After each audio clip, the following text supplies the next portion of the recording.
Hi friends, welcome to Shabu vlogs. ఈ వ్లాగ్లో వచ్చేసరికి హైదరాబాద్లో ఫేమస్ ఉన్న సంజీవయ్య పార్క్ గురించి కొద్దిగా యాడ్ చేశాను. సో ఇదన్నమాట స్టార్టింగ్ ఎంట్రన్స్. ఇది వచ్చేసరికి రోజ్ గార్డెన్ అంటారు అనమాట. సో ఆఫ్టర్ దట్ ఇందులో వచ్చేసరికి మనకి ఎంటీ ఏరియా ఉంటుంది. ఈ ఎంటీ ఏరియాలో వచ్చేసరికి ఫుల్ గ్రీనరీ ఉంటుంది అనమాట.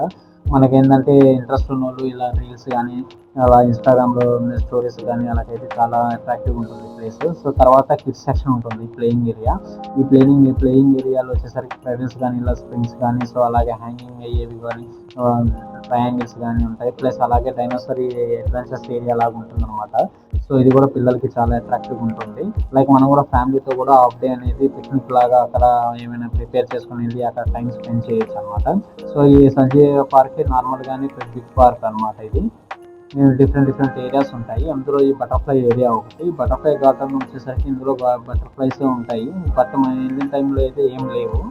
కాబట్టి ఏంటంటే ఇది చూడడానికి చాలా బాగుంది అనమాట. సో అక్కడక్కడ మొత్తం గ్రీనరీ ఉంది, అలాగే ఫ్లవర్స్ కానీ డిఫరెంట్ టైప్ ఆఫ్ ట్రీస్ కానీ మొత్తం పెద్ద స్పేస్. సో ఇది కూడా చూసే ప్లేసే. ఇంకైతే రైనీ సీజన్ అయితే ఇంకా బాగుండేది. మేము వెళ్ళింది ఏంటంటే సమ్మర్లో వెళ్ళాం అనమాట, ఈవినింగ్ టైము కూల్ వెదర్లోనే. బట్ చూడడానికి బాగానే ఉంది, ఎంజాయ్ చేసాం బాగా రోజు.